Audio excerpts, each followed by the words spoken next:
Oh, whoa. Cool, I'm back. Hey everybody, how you doing? Tekking101 here, recently returned from my very successful summit with the Squirrelians aboard their mighty wooden mothership. Yeah, the Squirrelians, that's just what they're called. I thought it was a name that somebody came up with in like 2 seconds too, but that is in fact their species name. Also, a wooden spaceship. That raised more than a few questions. There was a giant tree coming out of it. You know, how exactly do you enter an atmosphere with something made of wood? But hey, they've mastered light speed travel and we haven't, so that's how it is. So, good news and bad news. The good news is they will not be invading us, and I don't mean to brag, but maybe a little bit of a pat on the back for me, a little bit of praise for saving the entire planet from an intergalactic war. I'm just saying that's something cool. Now, the bad news. Okay, so we now have to obey unconditionally some of their holy Squirrelian doctrines, but not a big deal. There's only 3 of them. The first one is you're not allowed to have any squirrels as pets. Seems pretty standard considering they're squirrel aliens, so I don't know anybody that has a squirrel as a pet, but if you have any squirrels as a pet, sorry, you're gonna have to let the little fella go.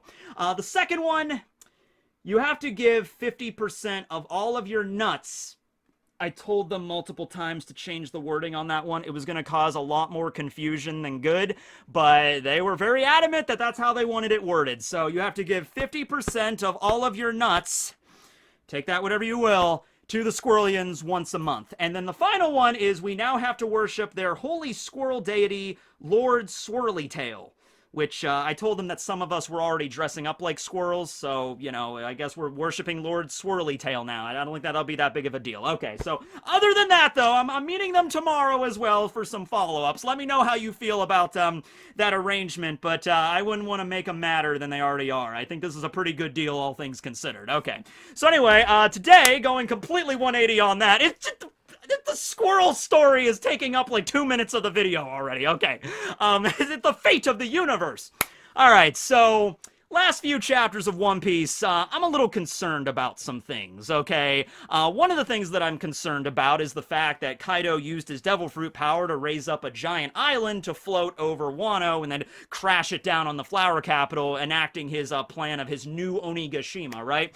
So Luffy got knocked off the side of Onigashima, which is, you know, it's not good, but it's also not bad. You know, a lot of people were like, you know, how's Luffy gonna get out of this one? And I'll be honest with you, I didn't really focus on that scene in the chapter too much, because I'm like, dude, he's the main character. He's gonna get out of it. Like, literally, you could have a scene that looks, like, horrible. Like, there's no way Luffy could get out of it. Like, you know, Kaido breaks both of Luffy's arms, both of his legs. He's on the ground. Kaido takes out his Kanabo, and the chapter ends with the Kanabo, like, 1 centimeter away from Luffy's head, about to, like, splatter it all over the ground.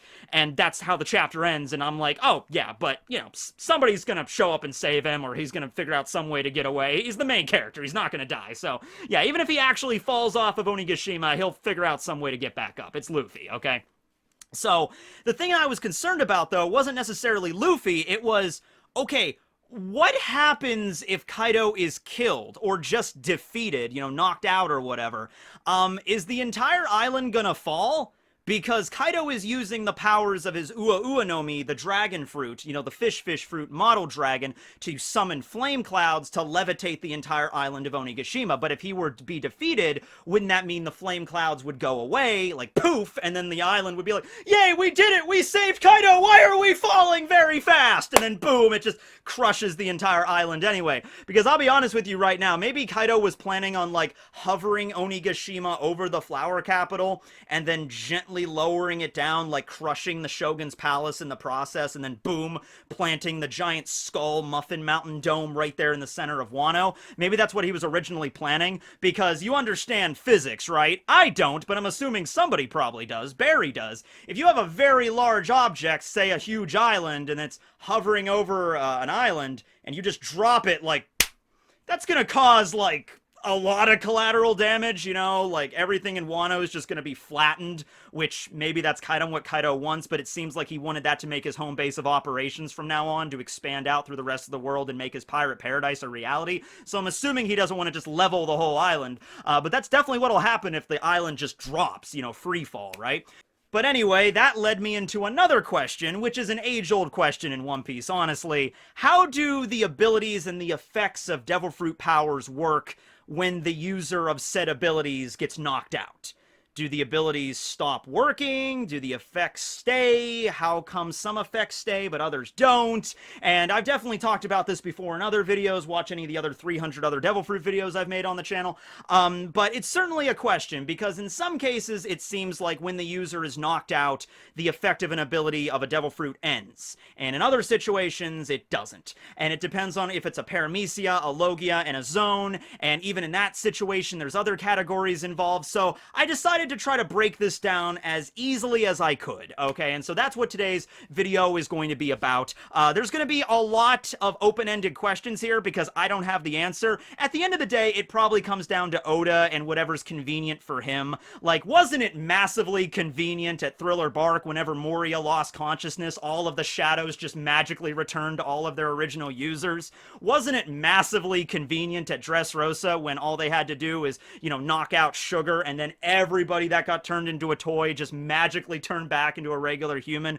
That was really convenient, right? But then there's other Devil Fruits where when a user is knocked out, it doesn't seem to like negate the effect altogether, or maybe like a half of an effect. It gets a little confusing. So first and foremost, I have some categories to show you here. I wanted to keep it at just 2, but it ended up being 3. The first category here is active Devil Fruit abilities. Okay, these are abilities that stay active all the time. A good example of this is the main character of the story himself, not Ace up there, Luffy. Luffy ate the Gumu Gumu no Mi, and he's made of rubber. How did that happen? I just told you. He ate the Gumu Gumu no Mi, okay? Luffy's body is always made of rubber, regardless of whether or not he is awake, or he's asleep, or he's unconscious. He could be in a coma, doesn't matter. He is still made of rubber. And we saw that during Arlong Park, when he got trapped in the concrete, got chucked into the pool, and he can't swim, and he started to drown, so he lost consciousness, but Genzo and Nojiko were still able to grab his body and stretch it just the same as he would normally. Also, during when he was on Amazon Lily and he got affected by those mushrooms that sprouted all over his body, he lost consciousness because of the mushrooms, and the Kuja were still able to, like, you know, pull on his body and stretch. I think it was Marigold, that was the one that was like pulling on Luffy's, like, wow, there's a very strange mushroom in between his legs. And so yeah, that confirmed right there that Luffy's entire body, inside and out, is in fact rubbery. I thought that was a thing that a lot of people assumed, but in case you wanted some confirmation, Oda does confirm it in the story during the Amazon Lily arc. It is stretchy like everything else. Okay, so yeah, always active. That's Luffy's Devil Fruit. Some other examples of constantly active Devil Fruits are Alvida's Smooth Fruit, or Sube no Mi. That's actually very active because the second she ate it, all of the fat just slid right off of her body, so it permanently changed her appearance. Like, even when she's comes in contact with Sea Prism or anything like that, you know, it's not like the fat magically congeals back on her body. Okay, so that's a constantly active effect. Beiji's Shiro no Mi, the Castle Fruit, he has like this pocket dimension inside of his body at all times. It doesn't seem like he can turn that off or whatever. Like, he does have that castle in him. There's some other ones that I wasn't sure of, like Treble and Opera. So Treble ate the Beta no Mi, which made him sticky, and then Opera ate some kind of whipped cream fruit, like the cream fruit that allows him to be all gooey and creamy. And so they're constantly dripping with these individual elements, like Treble's constantly like dripping with snot, and Opera's constantly dripping with whipped cream. I would assume you wouldn't constantly stay in that form if you had a choice, but that seems to be the case, so they're probably constantly oozing some type of goo out of their bodies. Okay, that sounded disgusting, but I had to bring it up. And then I also wrote down Perospero, because with the candy fruit, he also has that super long tongue, and I'm thinking, okay, I don't think he had that tongue. I don't think that's, like, natural. It's probably because of the Devil Fruit. At least I assume that's because of the Devil Fruit. Okay, so that's just some examples of active fruits that are always active, regardless of the user's current mental state, or whether or not they're unconscious or anything like that. Then we have passive abilities. From what I understand, this category makes up the vast majority of Devil Fruit powers in One Piece. Paramecias mostly. We need to get into Logias and zones at one point, but there's a lot of stuff to cover here, so one thing at a time, okay? We're still on the categories, okay? So you have to actively decide to trigger your Devil Fruit ability. Examples of this would be like Law's. Law's Oppi no Mi does not really change his biology at all unless he wills it. So he has to willingly open up a room and then use all the other abilities because of that, okay?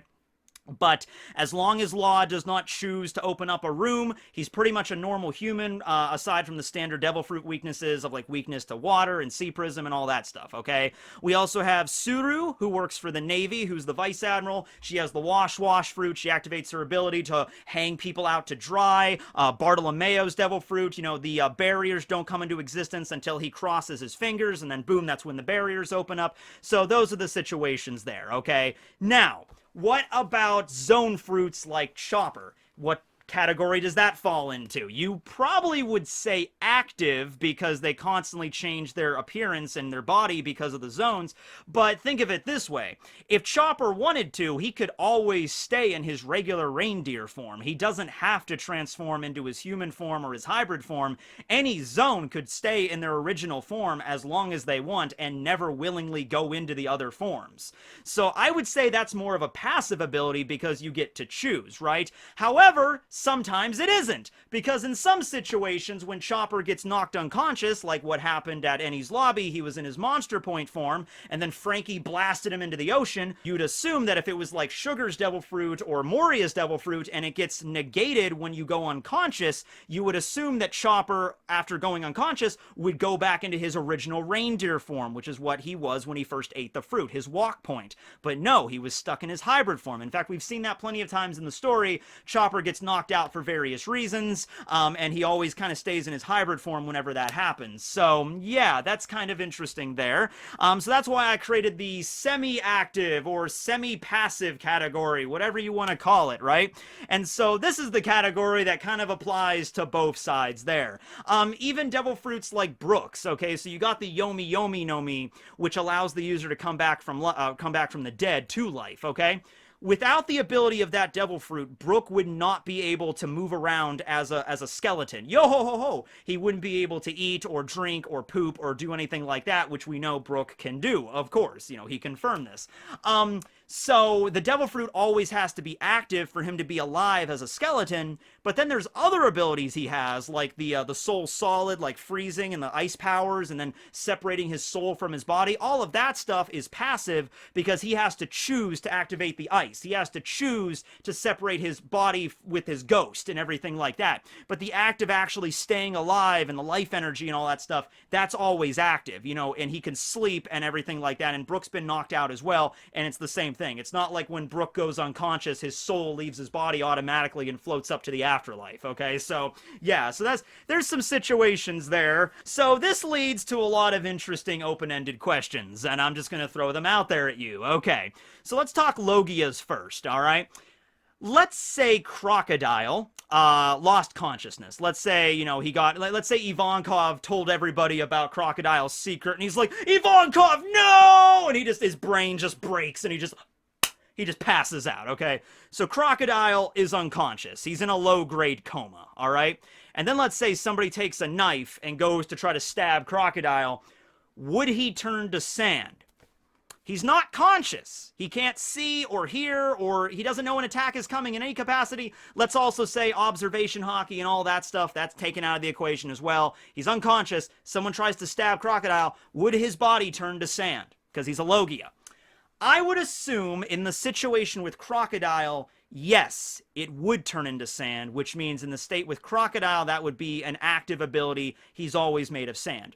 But also keep in mind, Crocodile mentioned to Luffy specifically that I trained with my devil fruit for a long time so that I will reflexively turn into sand. I won't have to see an attack coming. Like, it's basically muscle memory kind of thing. Like, when my body senses an attack hitting me like a reflex, I turn into sand, okay? Now, I don't know much about medical science or neurosurgery or how the brain works. I'm assuming also maybe a few of you know about that stuff.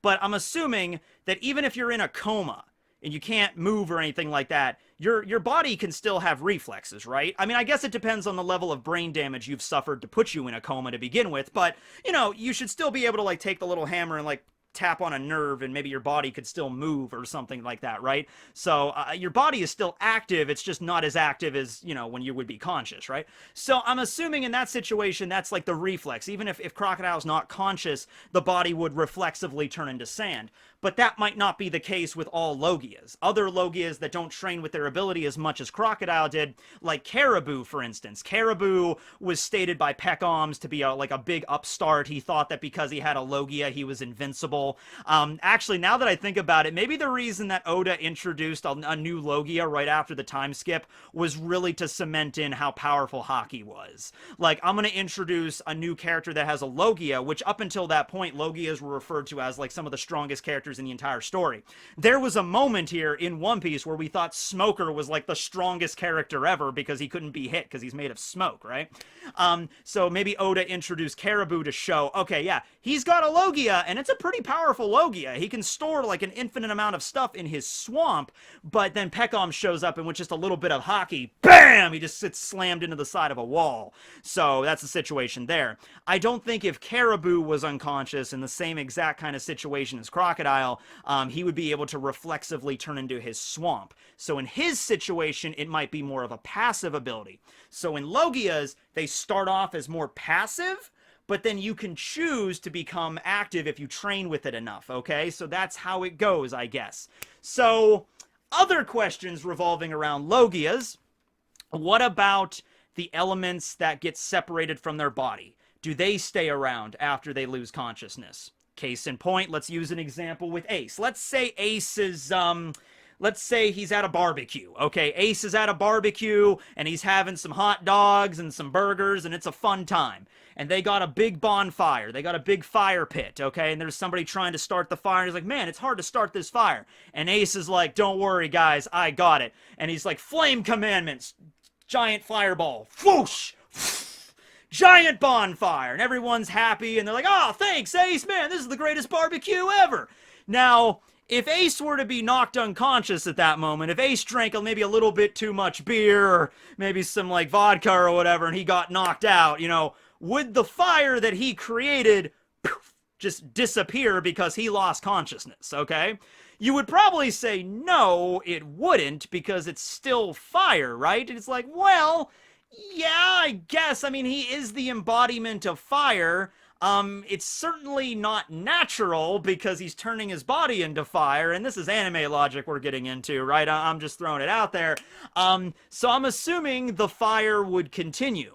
What happens if Ace dies? What happens if Akainu was also invited to the barbecue? That's awkward right there for the person that invited both of them. Just like, hey, Ace, have you seen this guy, Akainu? He's, and so Akainu like, Ace, bam! And then Ace dies, and the devil fruit power gets reincarnated into a whole new fruit. Would the bonfire still go? Now, you might be bringing up a moment that happened already in the story that kind of answers that. Well, it doesn't really answer it, but it heavily hints at it.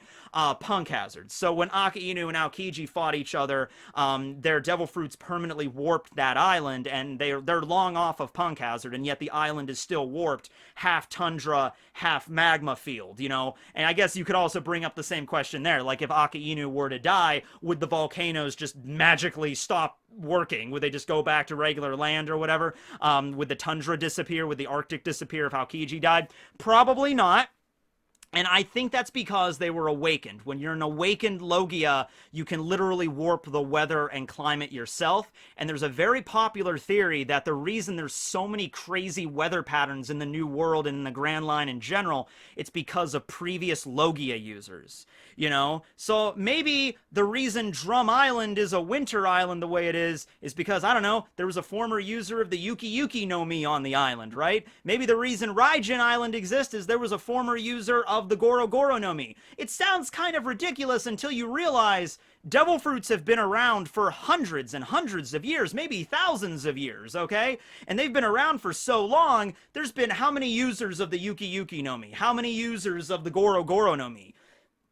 Dozens? Hundreds over the centuries? I guess it depends. I guess it depends wherever one of them dies and how far or how long it takes for somebody else to find the devil fruit and eat it and get the power, I assume. And then I also suppose there'd only be a small percentage out of those that actually awakened said devil fruit, but still, it's kind of like, if devil fruits have been around for longer than the Void Century, if they've been around for thousands of years on this planet, then I think at some point probably every devil fruit would probably get awakened, you know, if long enough time passes and enough users have the power, right? Eventually that would happen, right? But I would assume that no, even if Ace, you know, started a bonfire and then immediately got killed by Akainu, you know, I don't think the fire would just poof, disappear. I think it would remain there as a lot of elements because the elements are being separated from their bodies, you know, okay. But it's food for thought. It's something to think about, okay? Now, let's talk about these passive abilities that are mainly paramecia powers, okay? I'm just going to throw out some rapid fire stuff at you, okay. Bluino has the power of the door fruit. Let's say Bluino walks up to a wall. He activates his power. He opens the door, turns the wall into a door with the hinge and everything, like, and then Bluino immediately dies after this. Like, he opens up the door and somebody immediately kills him on the other side. Would the wall remain a door? Or would it immediately shut and go back to a wall? Tama, Otama's Dango fruit. That was something that also kind of raised this question because she seemingly got knocked out by Ulti in the last chapter. You know, and would that affect her Dongos with all of the Smile users, right? Would they all go back to obeying Kaido? Or would they still retain their loyalty to Tama? We only got to see Komachio in the last chapter, and I guess it's possible that Otama didn't use a Dango on Komachio, that it was just like they were friends already, but I like to think that she did use her Devil Fruit on Komachio, and it seemed like Komachio was still loyal to her, so maybe that's not the case with Tama. Pika, we saw this with Pika already. Pika turned into a giant stone mountain and reshaped the entire geography of Dressrosa, and geography is everything. Pika was defeated, he was knocked out, and he was carted away from Dressrosa. He's no longer on the island, but as we saw in Beiji's cover story, the island is still warped. It's still completely changed because of what he did with it, okay? So him losing consciousness did not change the landscape back to normal. It was stuck the way Pika had it. Even with his giant statue, it's still there, right? Streusen, the chef at Totland, has the ability of, I think it's the Kiku no Mi, with the food or the ingredient fruit to turn any inanimate object into food, okay? And so when Whole Cake Chateau was falling, he turned the entire cake into an actual pastry. It hit the ground, and he immediately lost consciousness from the damage. He's also like in his 90s. He's pretty old. So he lost consciousness, yet the cake did not turn back into a castle building like with rubble and cement. It stayed a pastry, okay? So that's an example of that. Mr. Two Bon Clay, if he transforms into Zoro and then gets knocked unconscious, I think it was actually shown that if he loses consciousness, he does regress back into his original form. He doesn't stay in the form that he got knocked out in, right? So those are just a few examples, and there's way more than this. I mean, you could go down the line on the wiki of all the devil fruits. Like I said, the vast majority of them seem to be passive abilities that you have to willingly activate. Buggies. Here's one. Yeah, Buggy. Okay. So this is actually really interesting because when we saw this at Marineford, when Luffy used the jet scapegoat and just threw him at freaking Mihawk, Mihawk diced him up like freaking pastrami. And it seemed like, you know, Buggy didn't even know what was going on. He wasn't even like aware that Mihawk was there because it happened so fast, and he got diced up and he was fine using the chop fruit, okay? So if Buggy was unconscious and someone took a giant axe to cut him in half, would it just pop? Like pop his body, like, you know, the Bara no Mi, just like it normally does? Or does he have to at least be conscious of that? I would assume it's like Luffy's. I would actually put Buggy in the constantly active category when it comes to anything sharp. It would be like if Luffy was unconscious and somebody tried to hit him with a baseball bat. Blunt attacks do no damage to Luffy unless Haki's added on, so it wouldn't do anything. Even if he's unconscious, probably wouldn't even feel it. Probably the same thing with Buggy. If he was knocked out by somebody's Conqueror's Haki, which I don't know where you're going to find somebody with Conqueror's Haki strong enough to face Buggy D. Clown, but if you were, and he gets sliced up, I think that, you know, he would still separate, right? It's like cutting damage just does nothing to him, right? But when you get to Logias, it seems to depend on how often they train with it. Zones, you know, zones, they go unconscious. Maybe, I guess, they stay in whatever form they're in when they went unconscious. So it's kind of semi-active, semi-passive in that regard. And then you get to a bunch of list of paramecias where some of them, their effects go away, some of them, their effects don't go away. And like I said, and to round out this video, I guess it all just comes down to what's the most convenient for Oda in that one particular instance. And it's not really a contradiction, because devil fruits are all different. You know, even amongst paramecias, the paramecia category should honestly be broken up into categories as well, and I think I already did a video about that. You know, there should be other categories in the paramecia version. Paramecia is just like the miscellaneous category. It's like, okay, you can't turn into an element, you can't turn into an animal. Pfft, paramecia, there you go, have fun, right? And so in that regard, some have different properties than others. You know, just looking at like Luffy's Gumu Gumu no Mi compared to Law's Oppi Oppi no Mi, like the two really don't have any similarities other than the fact they're both in the paramecia category, right? And so for that reason, they have different rules. But anyway, there's a lot of other ones out there, but those are the ones that I wrote down just to bring it to your attention. And I guess the question at the end here is, if Kaido were to be defeated, would Onigashima fall, or would it stay aloft a little bit, or would there be a time delay or something, or would the clouds like slowly dissipate so it just gently rests back down on the ground or back into the ocean? I don't know. But anyway, I gotta get going because I gotta plan a freaking delegation tomorrow, and I think this is gonna be more complicated. So, yeah, you guys have a good night. Tekking signing out. Long live Lord Squirrely Tail, or Swirly Tail, or whatever his name is. Oh, I'm bad at this.